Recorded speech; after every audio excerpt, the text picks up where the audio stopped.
história de vida é da Zoraide Gomes, mais conhecida como Cris dos Prazeres. Cris é uma mulher negra, seu cabelo é cacheado, de tamanho pequeno e escuro, com algumas mechas claras. Ela está sentada, vestida com uma camiseta branca, usa lenço roxo quadriculado no pescoço e um par de brincos médios e prateados. Atrás da Cris há um fundo branco com uma lousa e computadores em volta. Fim da descrição. Então, eu sou Zoraide Gomes, Cris dos Prazeres, que é meu nome social. Tenho 51 anos de idade. Eu sou pernambucana, nascida na Praia do Janga. Estou no estado do Rio de Janeiro, morando aqui no município há 38 anos. E quem cuidou de você na infância, Cris?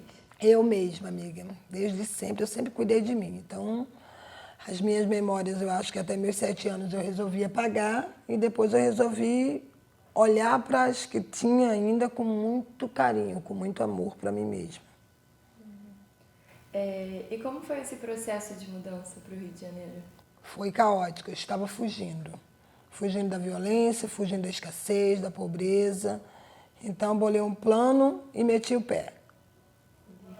E dessas lembranças que você ainda tem da infância, você lembra o que você mais gostava de fazer quando era criança? Sim, todos os dias eu lembro sobre isso. Eu sonhava muito e brincava muito de ser a dona da porra toda. Eu era sempre a chefe, sempre a professora, sempre a mãe, sempre a dona da empresa.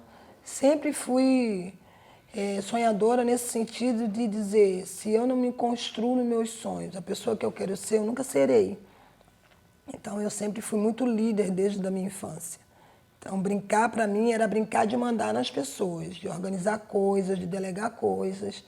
Então, acho que hoje eu realizo um pouco meus sonhos. Eu não sou mais aquela criança que era uma chefe muito malvada, tentou ser, mas hoje eu acho que eu me realizo muito, né, no alto dos meus 51 anos de idade, fazendo coisas que desde a minha infância. Eu já sonhava em ter 3 filhos, eu queria ter gatos, eu queria ter autonomia, eu queria ser autossustentável, dona dos meus próprios boletos. Então, assim, minhas memórias de 7, 8 anos de idade, as minhas falas hoje, elas se repetem nas minhas ações.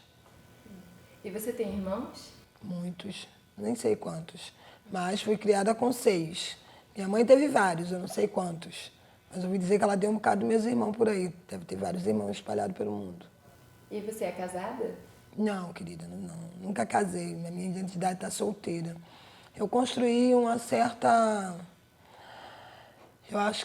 reflexão sobre a palavra casamento. Então, eu tive um companheiro que é o pai dos meus filhos durante anos, e para mim a definição de casamento é uma relação estável, uma relação de respeito, uma relação de segurança, de acolhimento, mútua, onde a gente realmente compartilha a vida e as coisas boas que a gente pode construir na vida, dentro de uma relação. E aí, depois disso, tive outras relações, mas não casada. Não estou para servir a uma sociedade que rotula um casal e diz que para ser feliz você tem que assinar um papel. Acho que para ser feliz você tem que se respeitar. E você tem filhos? Não, você já falou que sim. Quantos? Tenho 3 filhos, né? Assim, eu fui mãe muito jovem. Mariana, Marina e Maico são meus 3 filhos da família MM. E tenho uma netinha de 10 anos, que é a Ana Júlia. E como é para você ser mãe? E é bom demais. Até porque eu não estava preparada para ser mãe, então eu tive que me preparar. Eu acho que ser mãe muito jovem foi um combustível para me tornar quem eu sou, né?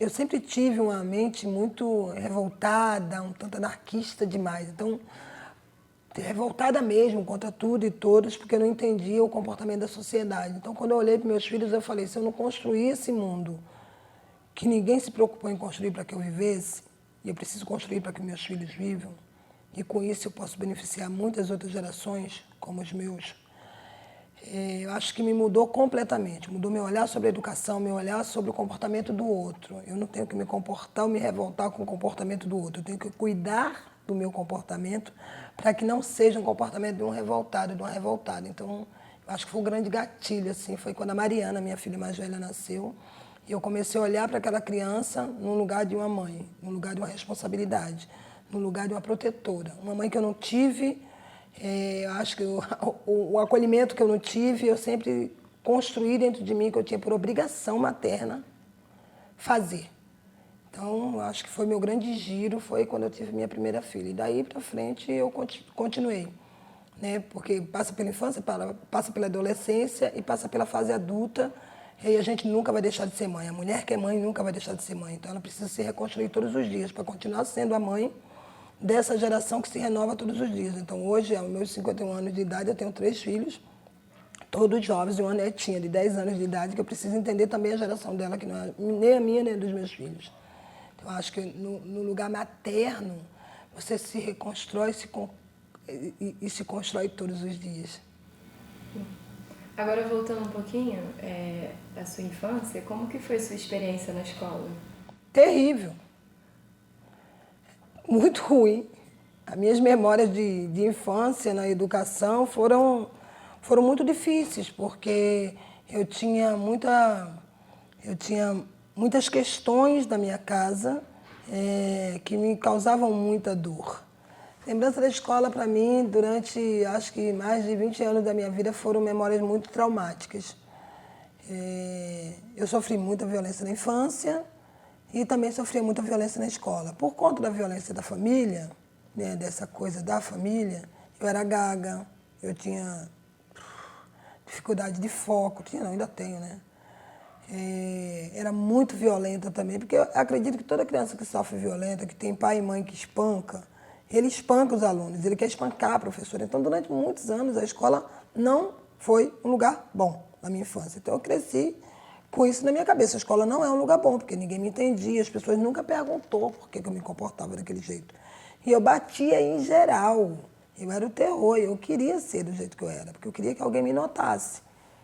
E todas as vezes que a professora reclamava para minha mãe, eu apanhava. Então, assim, era violência sobre camadas, sabe? E eu odiava todo mundo, eu queria que todo mundo se fudesse, eu queria tacar fogo na escola, eu queria que aquelas pessoas sumissem, porque elas me machucavam de todas as maneiras. Eu sofri muito bullying. Então, assim, a escola, durante mais de 20 anos da minha vida, era um espaço que eu olhava a muita distância e com muita raiva. Quando eu começo a curar isso? Quando eu tenho um filho. Por isso eu acho que meus filhos foi parte importante da minha cura, né, dessas dores, de me ajudar a cicatrizar essas feridas tão profundas. Porque eu sabia que eles precisavam ir para a escola. E eu não queria que eles fossem para uma escola como eu fui. Ter o espaço de escola que eu tive. Conviver com as pessoas que eu convivi. Viver as dores e abrir as feridas que me abriram. Então, tentava ser uma mãe num ambiente saudável em casa, incentivar a leitura, a escrita, tanto que eu reforcei a minha própria alfabetização, ou seja, eu me alfabetizei para alfabetizar minha filha, porque eu não queria que ela sofresse o que eu sofri. Então, assim, logo cedo, na primeira fase da infância, eu fui procurar todos os médicos possíveis dentro do SUS para que eu tivesse clareza que meus filhos não sofriam as coisas que eu sofria. Eu tinha muito medo de ter um filho que tinha uma hiperatividade, que não conseguia ficar sentado, né? Que não conseguia ter foco. E hoje a gente sabe, né, que está aí a dislexia, o TDAH, hoje tem nome. Naquela época a pobreza não me permitia ter um nome para as coisas que eu sentia. Hoje eu sei que tem nome, que tem tratamento, que tem especialista nessa área. Então, a educação, para mim, partindo do princípio de ter sido mãe muito jovem, eu descobri uma fonte de cura para toda a dor que eu sentia e para me renovar nesse processo de esperança e de credibilidade, porque também eu não acreditava que a educação, principalmente a pública, quando eu tinha professoras que me chamavam de monstrinho, dessa coisa, eu não queria que meus filhos fossem chamados de coisa, de monstrinho, isso, né? Eu não queria que esse tipo de vocabulário fosse direcionado aos meus filhos.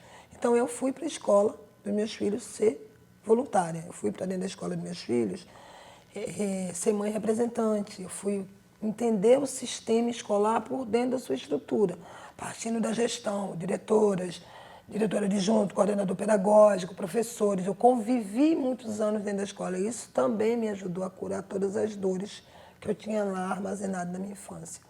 Além de incentivar meus filhos, porque é um país de rótulo e de títulos. Eu queria os títulos e não os rótulos, porque eu nunca aceitei os rótulos que as pessoas me colocavam.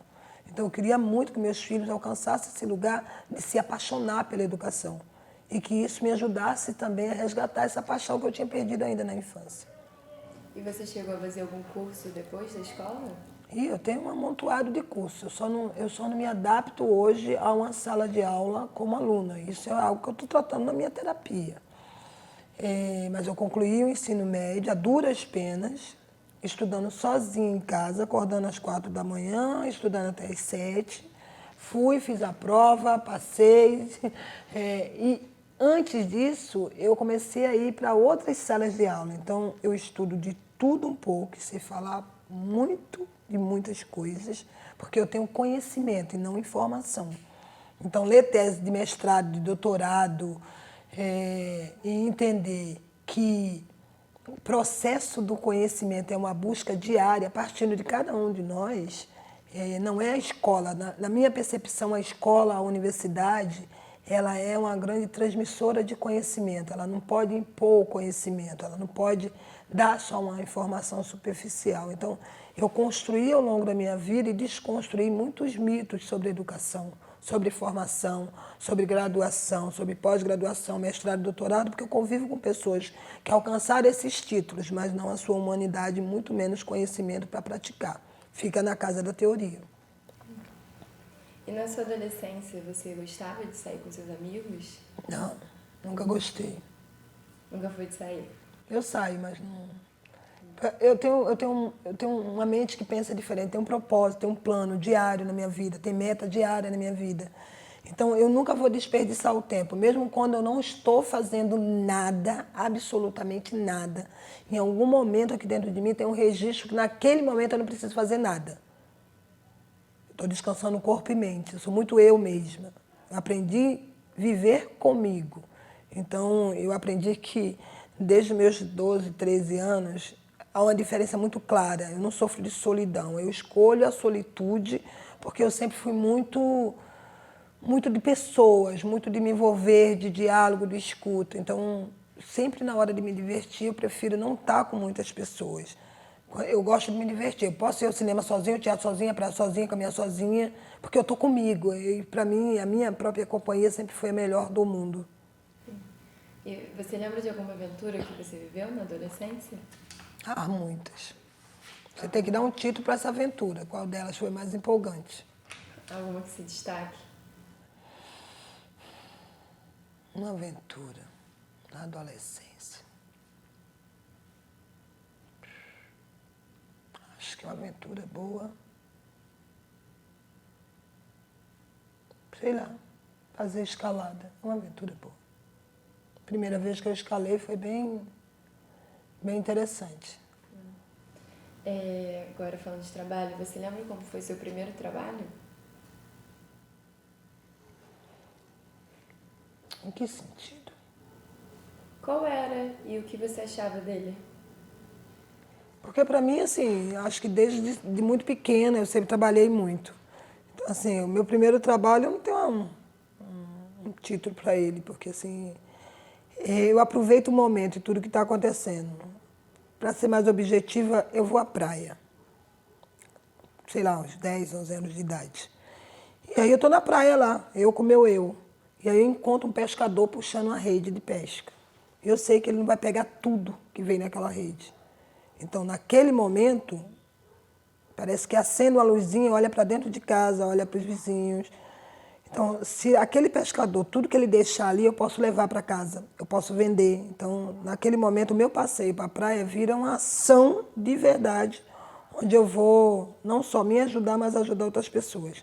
E muitas vezes isso aconteceu, de estar na praia e tá lá um pescador puxando uma rede, eu olho para um lado, olho para o outro, tem um saco plástico ali, eu vou lá, lavo na água da praia mesmo, e depois que ele vai embora, eu cato tudo que tem ali, e que possa servir como um camarão, como um marisco, como um sirizinho pequeno, que possa ajudar na alimentação da casa. Então, assim, a minha mente sempre pensou muito no lugar, não só empreendedor, mas como, de uma forma muito ágil, eu posso ser resolutivo em situações que, e muitas das vezes, a gente acha que a gente não vai conseguir solucionar. Então, sempre foi um clique muito, muito, muito rápido. Pense rápido, haja rápido, seja resolutivo. Então, o trabalho para mim é assim, minha tia que está doente e eu sei que ela pode ajudar, eu vou lá arrumar a casa dela. Então, desde 10, 12, 13, 14 anos, eu sempre fiz muitas coisas relacionadas ao trabalho. E, lógico, por interesse, por dinheiro, claro. E agora pensando na sua relação com o SEDAPS, como que você se encontrou com o SEDAPS? Na verdade, é como eu me tornei uma ativista, né?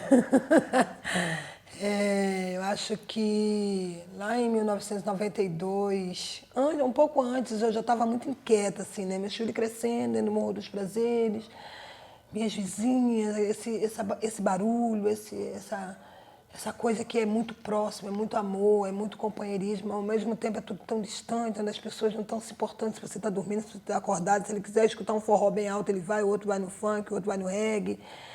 Eu ficava pensando, cara, como é que o cara não percebe que a outra tem uma tiazinha idosa, acamada, o outro acabou de chegar com o bebê na maternidade, o outro está operado em casa. Por que não... E aí vai estudar a geografia da favela, estudar um pouco a história da favela, a construção da favela, por que as pessoas estão aqui, porque eu não era daqui, eu era recém-chegada.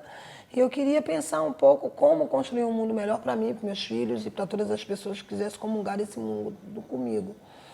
E foi bem interessante, porque quando eu acendo esse lugar, eu já tinha olhado um pouco para aquela memória de infância, que era de uma casa, de um sítio, onde as pessoas se ajudavam, onde um compartilhava com o outro muito do seu melhor, na sua humanidade. E eu pensei comigo, eu posso fazer isso. Eu posso começar a compartilhar minha humanidade, gentileza. Eu posso ler mais sobre esse processo e posso entender que a gente muda a gente não muda o outro. E aí eu comecei nesse processo de mudança. Então, algumas amigas que já tinham filhos antes de eu ter, diziam, deixa sua criança comigo, vai pro baile, quebra tudo, vai pro forró, vai pro samba, que eu não me importo de ficar com sua criança. Então, apesar de morar numa casa muito pequena, às vezes eu ficava. Tinha uma amiga que já faleceu, a Marlene, eu lembro que eu fiquei algumas vezes com os filhos dela lá em casa, eu achava mó barato poder estar com aquelas crianças ali dormindo, aconchegadas, bonitinhas, assim. E quando eu inicio o meu processo, foi muito no processo de observar pessoas que faziam. Então eu queria aprender antes essa cultura da favela, a cultura de fazer, de acolher, de orientar. E aí eu fui voluntária em muitos processos aqui dentro, mas eu fui muito mais voluntária fora daqui. Então eu conheci organizações como a Ação da Cidadania, participei lá no início, fui em palestra quando o Betinho ainda era vivo, eu me sentia a pessoa mais importante do mundo e estar ali.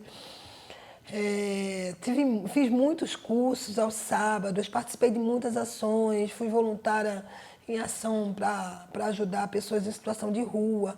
Eu lembro que aquilo para mim era um lugar tão importante, me fazia sentir uma pessoa tão importante no mundo, porque apesar de morar num barraquinho muito pequenininho, viver uma situação caótica, né? Quando a gente olha para a favela e vê tanta situação onde as pessoas ainda não têm o sonho de ter seus direitos garantidos, de viver uma vida de abundância. Mas eu sentia tanto amor pelo que eu fazia fora e dentro, que eu pensei, cara, eu acho que já aprendi o suficiente, eu posso fazer aqui. E aí, em 92, a gente começou a estar mais próximo, principalmente de coletivos que atuavam aqui. Em 98, eu falei, a gente vai criar um coletivo. E aí chamei 4 pessoas, jovens, moradoras aqui, Janice, Ana Paula Dias, André Billy, para a gente formar um coletivo. Nessa época a gente já estava atuando em várias frentes. Eu falei, vamos formar um coletivo de ativistas, voluntários da favela.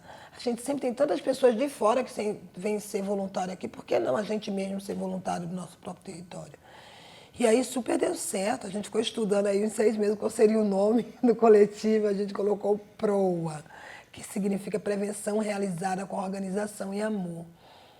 E aí a gente queria só atuar mais na prevenção do IST, HIV e AIDS, porque a gente tinha naquele momento, né, de 92 até 98, observado muito o crescimento da pandemia de HIV, a sociedade falando sobre HIV, a gente teve óbito de pessoas famosas, mas a gente olhava aquilo tanto na TV ou material que a gente estava encontrando em fóruns, em seminários e congressos, que não dialogava com a nossa realidade. Tinha uma disparidade ali entre o que é ser e estar nesse lugar da periferia da favela e o que é ser e estar nesse lugar de quem está falando sobre a sociedade, sobre tudo que estava acontecendo.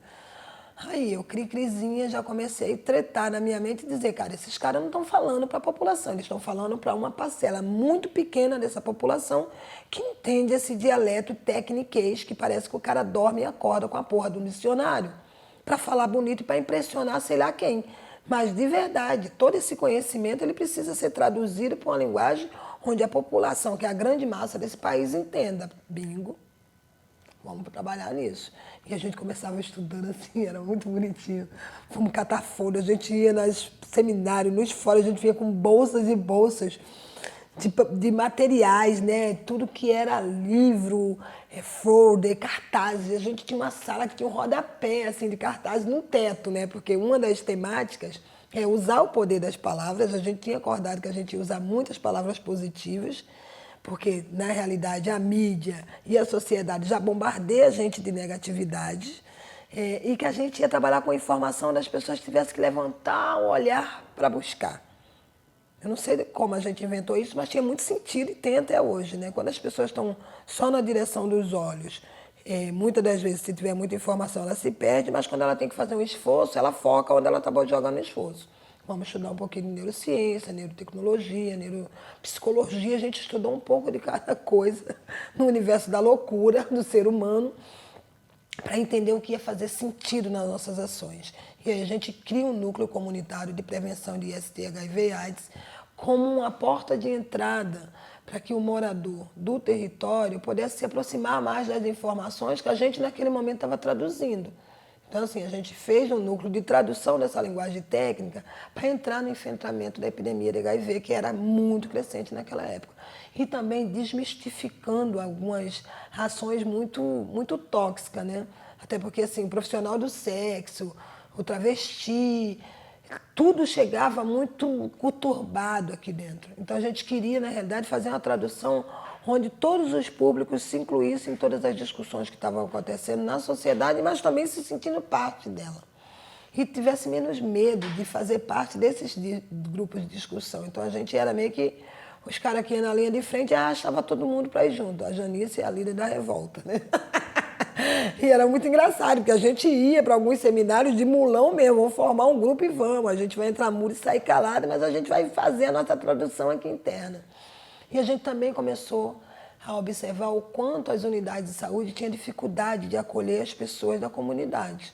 E a minha unidade de saúde, que é o Centro Municipal de Saúde Hernani Agrícola, é uma unidade que é muito distante aqui do Morro dos Prazeres. Então, pela dificuldade de acesso, principalmente das pessoas que são portadoras de alguma necessidade especial, uma gestante, um deficiente físico, cadeirante, nem se fala, né? Ele fica trancado dentro de casa no alto da favela. Porque não tem a sensibilidade, porque a família precisa trabalhar. Então, a gente olhava para todas as questões sociais ligadas a direito que o cara nem sabia que tinha e não existia de verdade para ele. Falei, opa, outro bingo, né? A gente vai lá na unidade de saúde, a gente vai sensibilizar a unidade para que a gente possa sensibilizar o território. Não adianta você sensibilizar o território, falar da promoção da saúde, falar do direito, né, do acesso, da importância de ir ao médico, não fazer automedicação, da importância das pessoas cuidar dentro dos programas. Era exatamente no momento onde estava se criando muitos programas de atenção básica, para cuidar da pressão arterial, das diabetes, enfim, dos tratamentos das doenças crônicas. E eu estava apaixonada, porque eu estava estudando horrores nessa área, me sentindo a própria médica da família, que ainda não tinha aqui, né? Uma médica só de orientação e não a médica clínica de consulta, mas eu me sentia muito importante naquele momento de eu saber falar uma linguagem que as pessoas olhassem e se sentissem seduzidas a ponto de executar. A execução da ação era desça o morro, desça o bairro de Santa Teresa e vá procurar o médico. A orientação médica é importante antes de você tomar um anticoncepcional, antes de você tomar um remédio, sei lá, para qualquer outro tipo de doença, principalmente os antibióticos. Porque era assim, o antibiótico você tomou, eu também vou tomar. Minha garganta está doendo, tomou para a garganta, vou tomar também. Hoje eu estava com dor de barriga, tomei esse remédio. Então, assim, e eu sempre fui muito terra. Eu sempre gostei de receitar chá. A única coisa que essa doutora maluca que receita é muito chá. Mas eu sentia também que a gente precisava ir além, né? E a gente foi pesquisar como é que a mulher chega na maternidade, se ela fez o acompanhamento do pré-natal, se ela estava em alguma unidade de saúde. E aqui é complexo, porque eu estou num bairro que se divide em 2 unidades de saúde, né? Eu estou no Rio Comprido, a parte baixa do Complexo dos Prazeres, que é atendido na unidade do Rio Comprido, e a parte alta na unidade de Santa Teresa. Então eu tinha que sensibilizar 2. Eu falei, opa, passar régua, vou ficar só com prazeres, numa visão muito clara de que a gente precisa também direcionar que meta é essa, que propósito é esse que você tem e que meta é essa que você quer alcançar. E aí foi incrível, a gente escreveu uma proposta, a gente foi junto na unidade de saúde, esse coletivo, e logo de cara a unidade abraçou a ideia e disse, poxa, quem dera se a gente tivesse um coletivo assim em todas as favelas. Isso, de fato, estreitaria muito o relacionamento e criaria uma ponte direta entre o usuário da saúde, morador desse território e as unidades de saúde. Mas eu queria mais, eu queria entender. Eu queria compreender, eu queria mergulhar profundamente em todas as informações sobre como funciona a estrutura de uma unidade de saúde, assim como eu estava fazendo com as escolas. É que eu não estava só na escola que meus filhos estavam atuando, eu estava em várias outras escolas. Porque quando acende o ativismo social, você não olha para um território. Como ativista social, eu acho que tanto eu quanto qualquer outro dos componentes do nosso coletivo, ele trabalha em qualquer lugar do mundo, não é nem só no Brasil.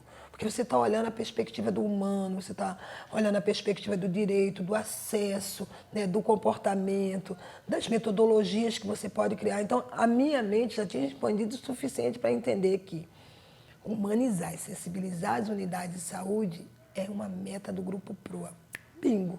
A gente vai para dentro, a gente começa a construir junto com a gestão da unidade de saúde algumas questões que ia facilitar tanto para a unidade de saúde o acolhimento do usuário, tanto para a gente palestrar aqui com o nosso vocabulário dentro de uma tradução técnica, para que esse usuário aqui, esse morador, entendesse a importância da promoção da saúde, né? A importância do autocuidado, a importância de não ficar doente ou não se tornar um doente crônico, né? A importância do cuidado diabético, porque quando ele não cuida, ele sofre amputação. Então, naquela época, já tinha muitas pessoas que tinham perdido membros do seu corpo amputados pela diabetes que estava ali há anos, que nunca foi tratada, que poderia ter sido controlada com medicação, com acompanhamento médico. Sabe? Assim como tuberculose, assim como hipertensão, assim como doenças cardíacas. Então, tinha tantos óbitos em domicílio que, para a gente, naquele momento, construir essa ponte direta, mas sensibilizando os dois lados dela,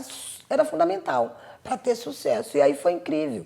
Apesar de ser a favela mais distante da unidade de saúde, que é a nossa unidade básica aqui do bairro de Santa Teresa, o Morro dos Prazeres sempre foi o quantitativo maior de usuário, partindo do princípio dessa ação. E aí a gente começa a mexer mais um pouco como é que essa unidade também vem. Na época não tinha estratégia de saúde da família, tinha os acamados, como é que sensibiliza as unidades também privadas que estão no bairro. Então eu tive aqui o Hospital Adventista Silvestre, fez muito trabalho aqui com a gente, muitas campanhas, né, entendendo o SUS, a característica do SUS, a escassez de profissionais, como tem outras pessoas que atuam profissionalmente na saúde, nas unidades privadas, como essas unidades privadas que estão no território podem se unir a esse território. A gente faz o zoom, ir lá embaixo e expandir, né? A gente sempre faz isso, vai lá em cima e expande para baixo. Então a gente começou a fazer os movimentos políticos muito interessantes de criação de rede. E aí a gente entendeu que a rede tem uma força extraordinária quando ela olha na mesma perspectiva, quando ela tem essa visão clara e objetiva, qual é o impacto que se gera nesse território quando a gente faz com rede, entendendo não só a potência da rede, mas entendendo o feito da rede. E aí a gente vai sempre trabalhar muito com essa excelência de buscar pessoas que dentro das suas instituições tenham sensibilidade humana e clareza profissional. Né, o que eu estou fazendo ali. Aí a gente expande, aí a gente vai buscar CRAS, CREAS, conselhos tutelários, vai entender os hospitais de grande emergência, Souza Guiar, que eu amo de paixão, aquela equipe que está lá.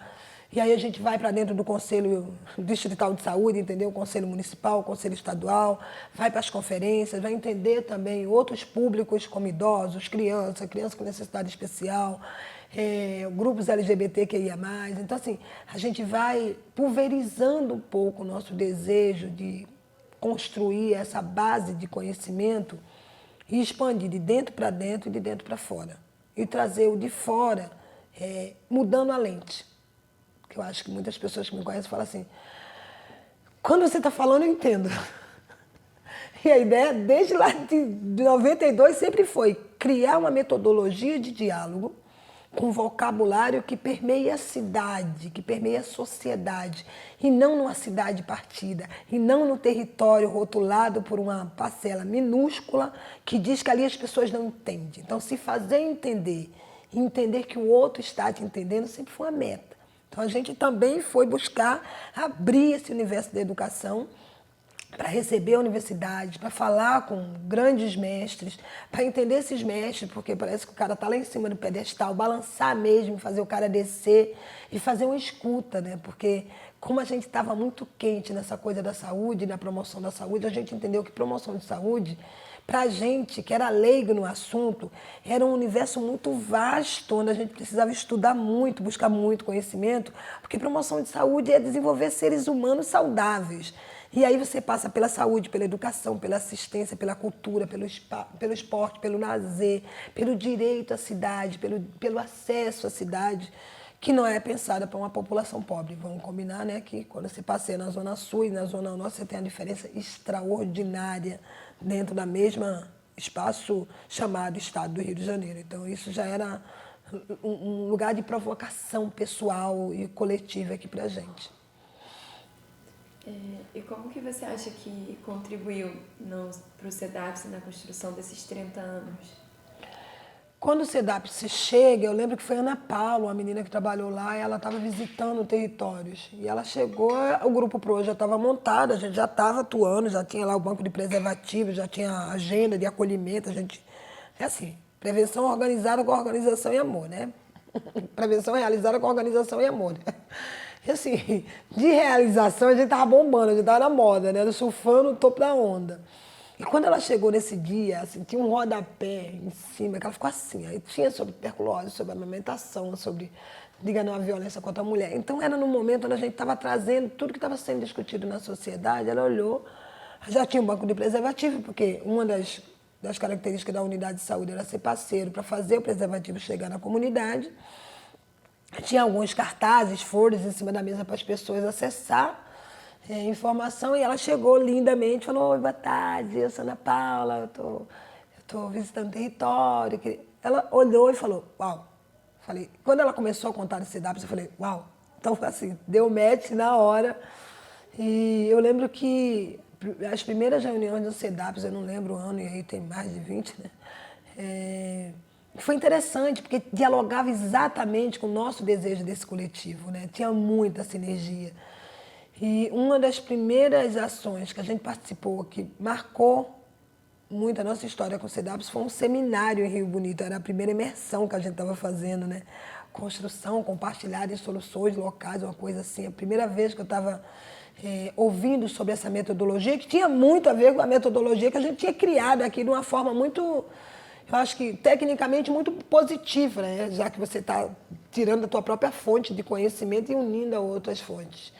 Falei, uau. E aí, daí, então, a gente começou também a participar muito mais. Aí, eu acho que dialogou exatamente com algo que a gente estava buscando, né? O universo, eu sempre digo, você pensa, pensa, pensa, pensa e de repente acontece. Não é acaso, porque você em algum momento gestou tanto essa ideia, você inspirou tanto isso de uma forma magnífica para o mundo, sobre pensamento, sobre gratidão, sobre tudo que a gente estava buscando naquele momento, que você consegue uma instituição que trabalha com a excelência só em aporte técnico, mas que vai até os territórios. Então, naquele momento, quando eu lembrava da Ana Paula chegando, fazendo a primeira diálogo sobre o CEDAPS, e ouvindo a gente sobre o que a gente estava construindo ali naquele momento, qual era a perspectiva, deu match.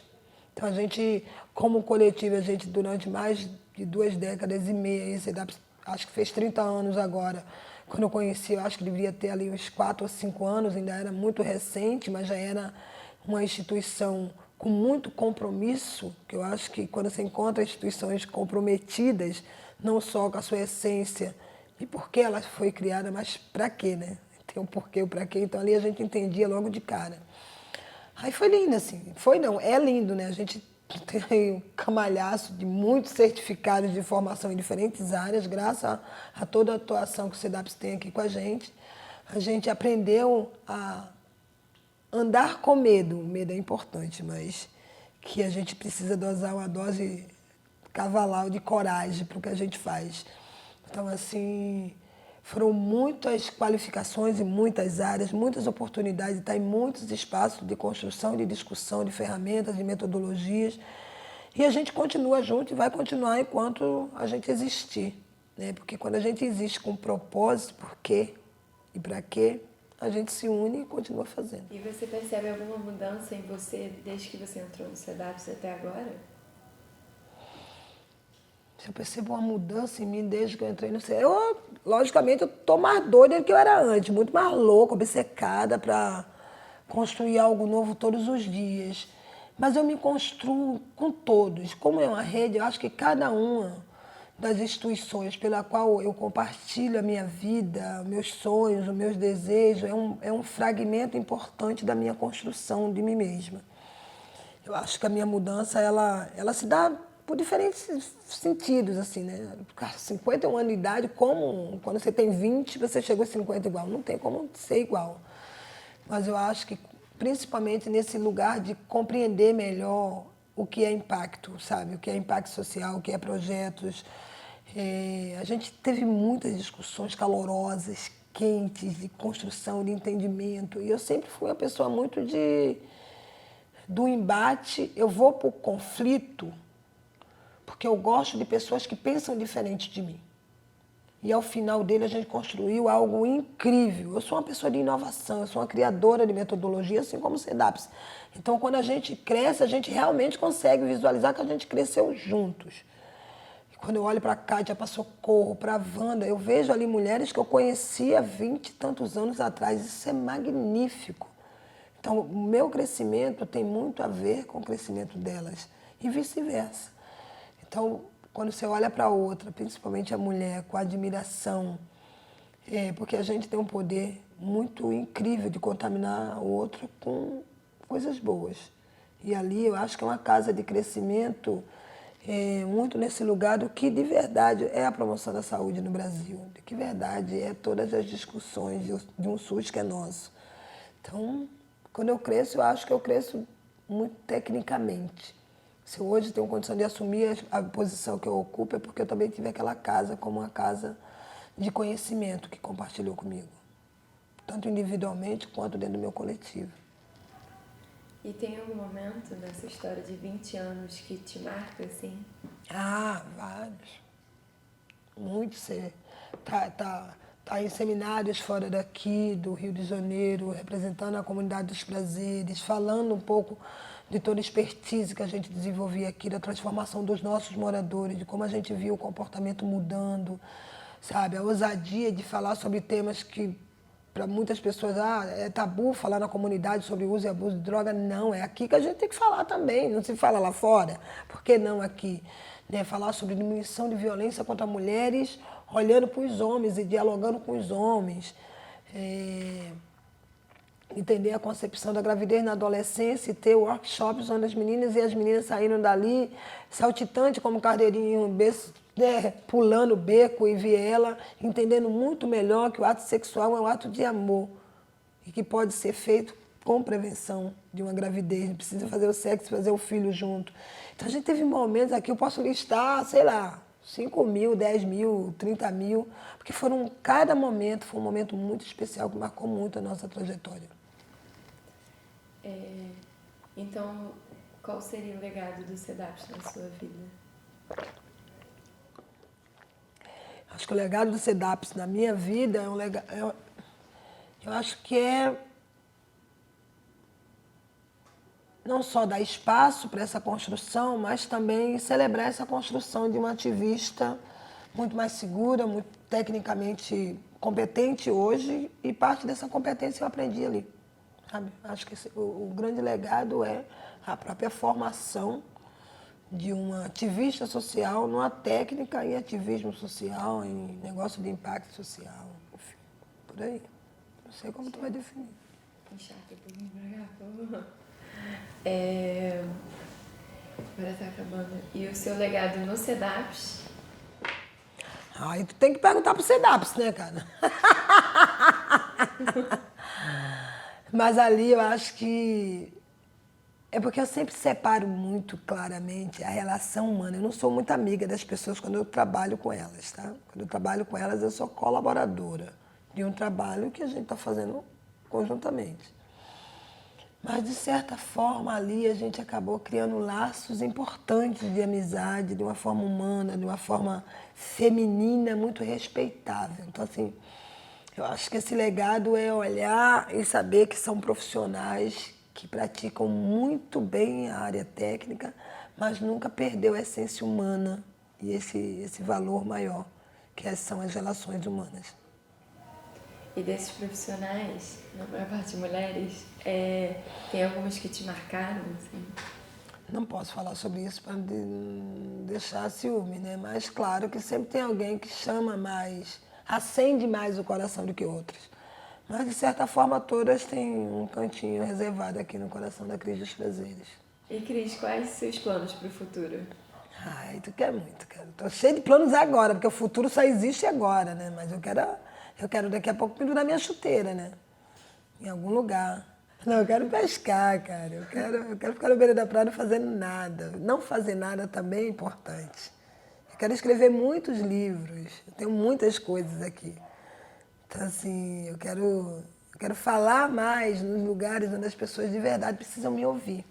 Principalmente derrubando as barreiras de alguns muros muito altos que tem aí nesse lugar de segregação de conhecimento. Então, se você dissesse como você quer se ver daqui a 5 anos, eu vou dizer para você, eu quero fazer outras coisas e delegar para que outras pessoas façam o que eu faço hoje, para que eu tenha tempo para fazer outras coisas. E essas outras coisas estão muito ligadas a conhecimento, a vida, a prática de humanidade. Eu quero ensinar mais mulheres a se defender, por exemplo, já que eu sou uma treinadora de autodefesa. Eu quero escrever muito mais sobre relações entre casais e relação família, já que isso é algo que me inspira, que eu tenho 30 anos observando comportamentos entre pessoas, casais e famílias ricas ou pobres. Não muda muita coisa, hein? Então, assim, eu quero falar mais sobre juventude, a tecnologia e os conflitos entre gerações que não se entendem. Não sei para que um celular que vive no silencioso, né? Então, assim, tem tantas coisas agora que eu quero botar para fora. Daqui a 5 anos eu quero ter concluído muito dessas coisas que está rodando aqui nesse momento, gestando ideias e ações, para que daqui a 10 anos eu possa realmente dizer, não vou fazer mais nada além de ficar caminhando pelo mundo. Sabe, 400 quilômetros lá em Santiago, Chile, lá em Miami Beach, toda a orla, fazer nada, ir para Porto de Galinha olhar o peixinho colorido, mergulhar em Noronha com os golfinhos, ir pro samba assim, exageradamente cantar e dançar nas rodas de samba. Quero simplesmente fazer nada, só as coisas boas que estão aqui rodando. Mas não mais que esse compromisso profissional de estar construindo um mundo melhor. Já fiz bastante, inclusive convido as pessoas que vão ouvir isso aqui a pensar o que elas estão fazendo para construir um mundo melhor todos os dias, já que elas querem viver o melhor todos os dias na vida delas. Precisa construir, né? Não dá para apontar só o dedo para o outro e responsabilizar o outro.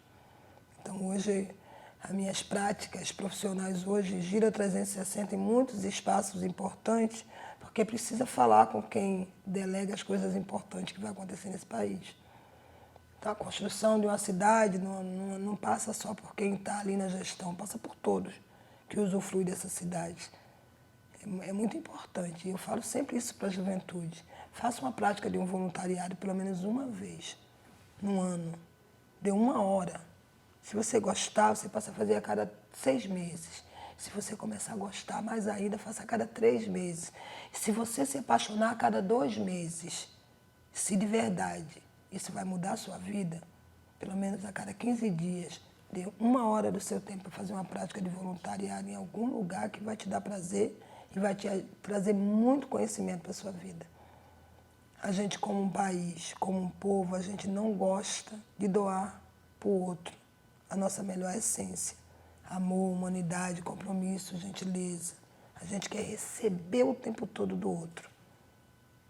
Então, por isso que parece que às vezes a gente está tão esvaziado. Esvaziado coletivamente. Porque a gente não está trocando o nosso melhor, a gente só está desejando receber o melhor do outro. E agora, no momento presente, como você descreveria a mulher que você é?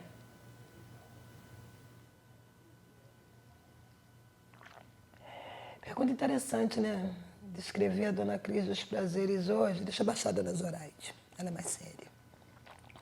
Eu acho que descrever a Dona Cris dos Prazeres hoje é dizer que é uma mulher completa. Tenho muita gratidão pelos meus ancestrais.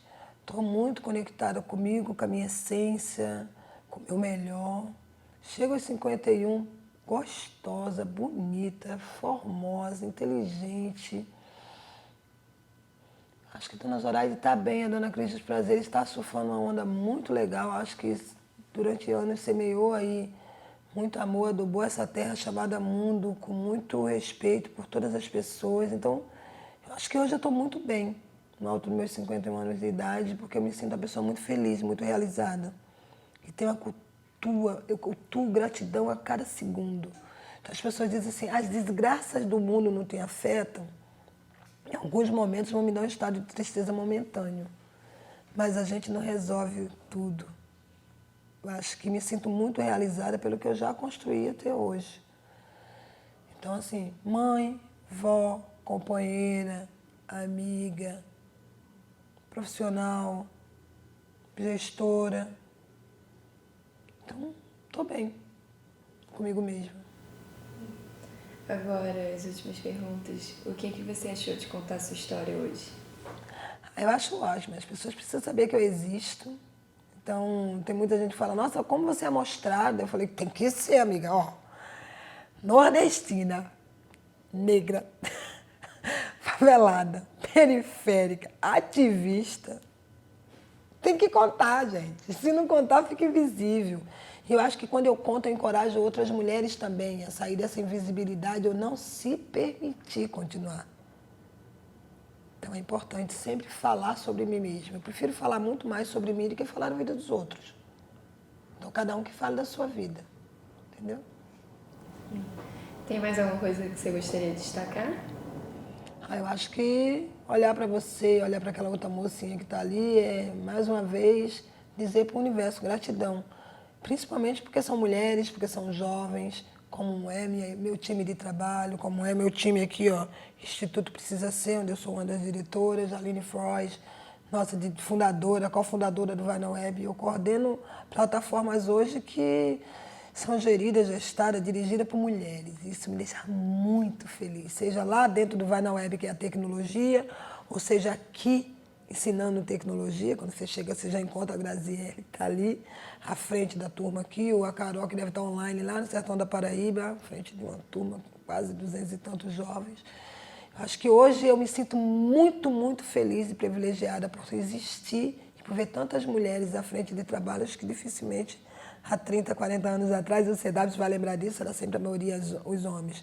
Quando eu vejo mulheres estar aqui me entrevistando, normalmente eu dei muito mais entrevista para homens que vinham à frente de um trabalho do que uma mulher. Então, gratidão por vocês estarem aqui e serem mulheres.